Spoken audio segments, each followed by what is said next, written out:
안녕하세요. C.S. 루이스의 고통의 문제 읽기 쉬운 한 번째 영상입니다. 지난 영상에서부터 C.S. 루이스는 동물의 고통과 하나님의 정의가 어떻게 조화를 이룰 수 있는가 라는 질문에 대한 대답을 해오고 있는데요.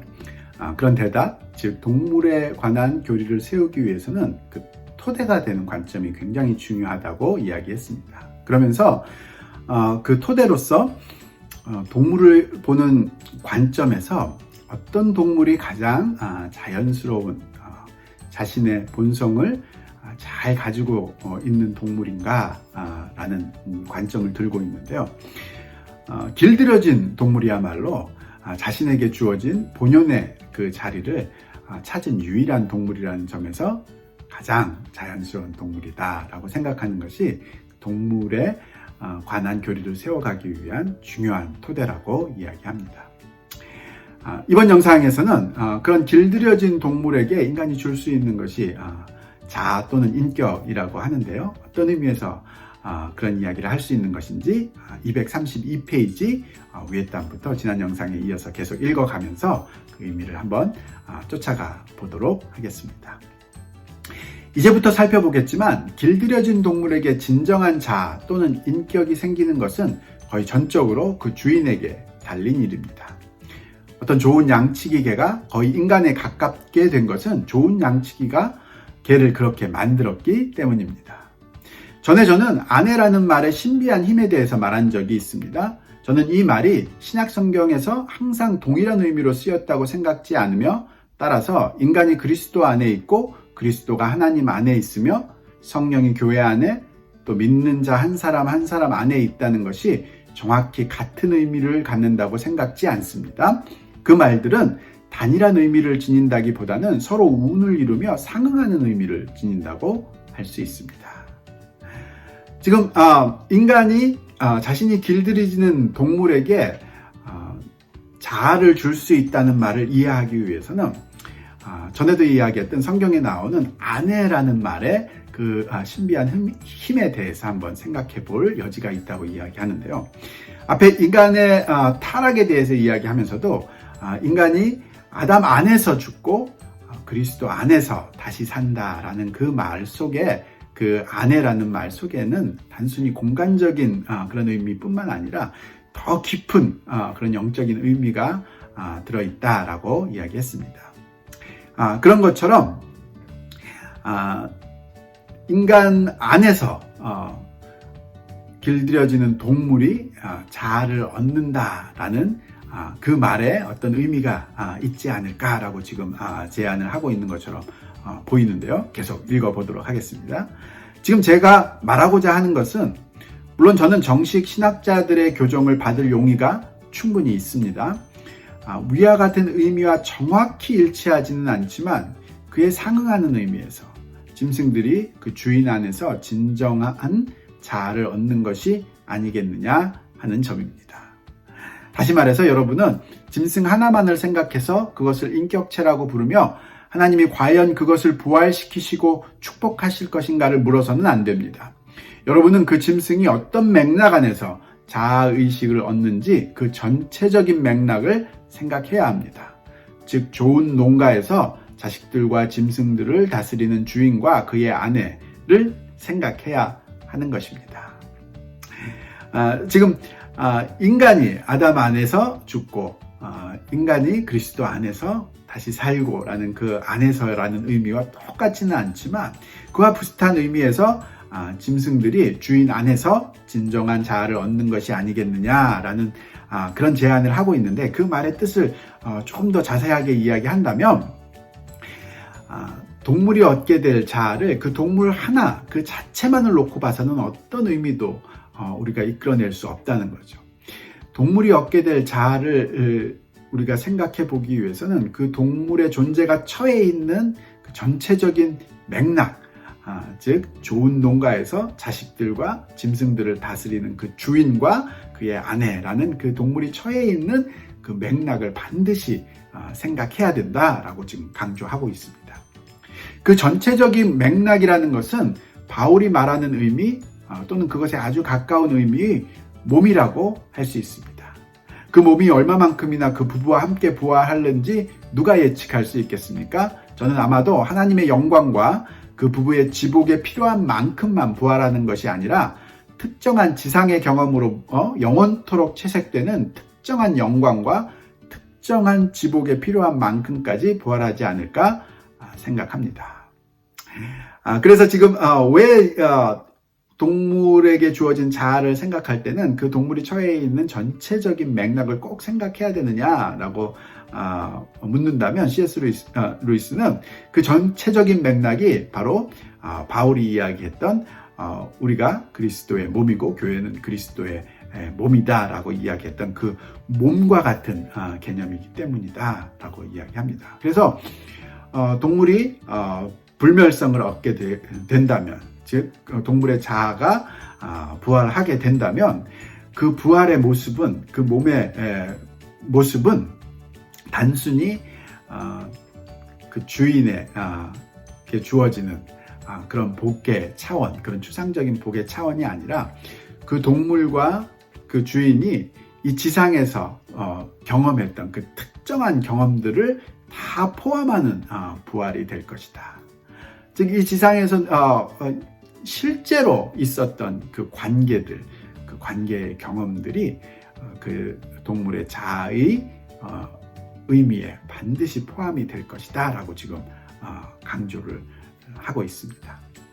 제가 보기에는 어떤 동물들의 경우 그 동물들 자체가 불멸성을 가지고 있다기보다는 이런 식으로 그 주인의 불멸성 안에서 자신의 불멸성을 얻을 가능성이 있지 않을까 싶습니다. 이 지금까지 한 말을 한마디로 요약하자면 동물들이 얻게 되는 불멸성은 그 동물 자체가 갖게 되는 불멸성이 아니라 그 동물과 주인의 관계 안에서, 그 주인 안에서 불멸성을 얻게 될 것이다 라고 생각해야 된다는 거죠. 거의 인격이 없다 해야 할 피조물의 인격적 정체성에 관한 문제도 이처럼 적절한 맥락 안에 놓고 생각하면 어려울 것이 없습니다. 동물이 자아를 얻게 된다면 그 자아뿐만 아니라 또 생기게 되는 문제가 있는데, 그것이 그 자아를 어떻게 인식할 것인가 라는 그 정체성에 관한 문제인데요. C.S. 루이스는 그 정체성에 관한 문제도 이 적절한 맥락, 즉 이 몸이라는 것을 놓고 생각하면 크게 어려울 것이 없다고 이야기하고 있습니다. 어떤 의미인지 또 따라가 보도록 하겠습니다. 만약 여러분이 그 농가의 전체 몸에 속한 한 지체로서 부활하는 동물의 인격적 정체성은 어디에 있느냐고 묻는다면, 지상에서 살았을 때 늘 그랬던 것처럼 그의 몸과의 관계, 특히 그 몸의 머리인 주인과의 관계에 있다고 대답하겠습니다. 다시 말해서 주인은 자기 개를 인식할 것입니다. 개도 주인을 인식할 것이며 그를 인식함으로써 자기 자신을 찾을 것입니다. 이 동물에게 이와 다른 방식으로 자신을 인식하라고 요구하는 것은 아무 의미 없는 일을 요구하는 것이나 다름없습니다. 동물들은 그런 존재가 아니며 또 그런 존재가 되기를 원하지도 않습니다. 지금 C.S. 루이스는 자아를 가지고 불멸성을 얻게 될 그런 동물들은 자신의 그 자아를 어떻게 인식할 것인가, 그 자아에 대한 정체성을 어떻게 갖게 될 것인가 라는 그 질문에 대해서도 그 동물이 처해 있었던 그 인간과의 관계, 특별히 그 주인과의 관계, 즉 그 전체적인 맥락의 머리인 그 주인과의 관계 속에서 얻게 될 것이다. 즉 그 주인을 바라봄으로써 자신이 누구인지를 알게 될 것이다 라고 이야기하며, 그렇지 않은 면에서의 정체성이라는 것은 그 개에게 아무런 의미도 없고 또 그 개도 즉 그 동물도 그런 식의 정체성은 원하지도 않을 것이다 라고 이야기합니다. 물론 좋은 농가에서 사는 좋은 양치기 개를 묘사한 제 그림에는 야생동물이나 학대받는 가축들, 이것은 훨씬 더 긴급한 문제인데 그런 가축들이 포함되어 있지 않습니다. 저는 단지 동물의 부활에 관한 이론을 세울 때 지켜야 할 일반적 원칙을 보여주기 위해 특권을 누리는 동물들의 경우, 제 생각에 이것은 정상적이며 왜곡되지 않은 유일한 경우이기도 합니다. 그런 동물들의 경우를 사례로 끌어왔을 뿐입니다.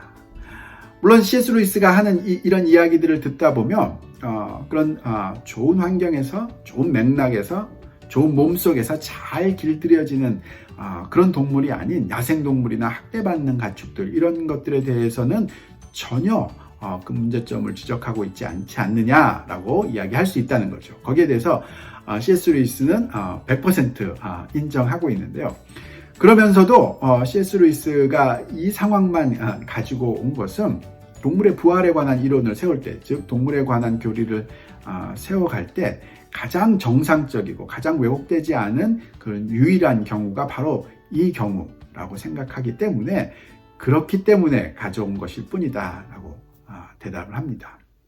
그러면서 이 야생동물이나 학대받는 가축들과 같은 경우에 대한 그런 경우에 대해서 생각해보기 어려운 점들에 대해서 지적하려고 하는데요. 계속 또 읽어보도록 하겠습니다. 저는 그리스도인들에게는 모든 짐승이 불멸한다고 가정하기를 주저하게 만드는 두 가지 이유가 있다고 생각합니다. 즉 야생동물 또 학대받는 가축들까지 모두 포함한 그런 전체 동물들이 다 불멸성을 얻는다라고 가정하기에는 지금 인간이 가지고 있는, 지금 우리가 갖고 있는 그 하나님과의 관계 속에서의 그 생각들을 살펴볼 때 분명히 모순되는 문제점이 따라온다. 적어도 두 가지가 따라온다고 하는데요. 쫓아가 보도록 하겠습니다. 첫째로, 그리스도인들은 짐승들에게 완전한 의미의 영혼이 있다고 할 경우 짐승과 인간의 차이, 생물학적인 차원에서는 불투명하고 의심스러워 보이지만 영적인 차원에서 보면 선명하게 드러나는 그런 짐승과 인간의 차이가 모호해지지 않을까 염려합니다. 즉, 첫 번째 문제는 만약에 모든 짐승이 영혼을 가지고 있고 그 짐승들이 인간처럼 불멸한다라고 이야기한다면 짐승과 인간의 그런 영적인 의미에서 봤을 때 보여지는 그 분명한 차이들, 즉 예를 들자면 인간에게는 자유의지라는 것이 있고 동물에게는 그것이 없는 그런 분명한 차이들이 흐트러지지 않을까라는 점이 있다는 거죠. 둘째로, 짐승이 장차 누릴 행복을 단순히 고난에 대한 보상이라는 측면에서만 현재의 삶과 연결시키는 것, 이를테면 수년 동안 마차를 끈 데에 대한 손해배상으로 수백만 년 동안 행복한 초원에서 살게 해주는 식으로 그렇게 연결시키는 것은 하나님의 선하심을 주장하는 논리치고는 조잡해 보이는 논리입니다. 즉 자신의 의지와 자신의 자유와는 상관없이 사탄의 타락과 사탄의 계략, 또 다른 환경적인 요인으로 고통을 겪게 되는 이 짐승들에게 보상으로서 생겨난 그런 부활, 이런 식으로만 생각한다면 그것은 하나님의 본성, 즉 하나님의 선하심, 더 나아가서 하나님의 지혜, 이런 것들과는 부딪히는, 상충되는 그런 조잡한 논리만을 우리에게 가져다 주지 않느냐, 이렇게 보여진다는 거죠. 우리는 잘못을 저지를 수 있는 존재이므로 뜻하지 않게 아이나 동물에게 상처를 입힐 때가 종종 있으며 그럴 때 우리가 할 수 있는 최선의 행동이란 그들을 끌어안아 주거나 작은 대가를 줌으로써 그 잘못을 벌충하는 것입니다. 즉 이런 식의 생각은 인간에게는 해당할 수 있다는 거죠. 우리는 완전한 존재가 아니기 때문에, 또 우리가 해줄 수 있는 것들이 불완전한 면들이 있을 수 있기 때문에 이런 상황들이 인간에게는 충분히 생각해 볼 수 있는 면이 있다 할지라도, 그러나 전지하신 분 또한 그런 식으로 행동하리라고 하나님이 캄캄한 데서 동물의 꼬리를 밟아놓고 그에 대해 자신이 할 수 있는 최선의 대응을 하시기라도 하는 것처럼 그렇게 상상하는 것은 경건한 태도라고 할 수 없습니다. 저는 그런 식의 서툰 땜질을 하나님의 솜씨로 인정할 수 없습니다. 우리는 어떤 것이든 간에 이보다는 나은 대답을 찾아야 합니다. 즉 모든 동물이 불멸한다, 모든 동물이 영혼을 가지고 있고 모든 동물이 결국 부활할 것이다 라고 생각하는 것은 이 두 가지 면에서 절대 받아들여지기 어려운, 받아들여질 수 없는 그런 식의 생각이다 라고 C.S. 루이스는 이야기하고 있는데요. 지금 제가 제시하고 있는 이론의 목적은 이 두 가지 반대 의견을 모두 비껴가려는 것입니다. 그래서 지금 자기가 조심스럽게 동물의 문제에 관한 성경적인 교리들을 세워가려고 하는 것은 이 두 가지 반대 의견을 잘 비껴가려고 하는 것이다 라고 이야기합니다. 어떤 의미로 어떤 식으로 이렇게 잘 비껴가려고 하고 있는 것인지 구체적인 내용에 대해서는 다음 영상에서도 계속 나누어 보도록 하겠습니다.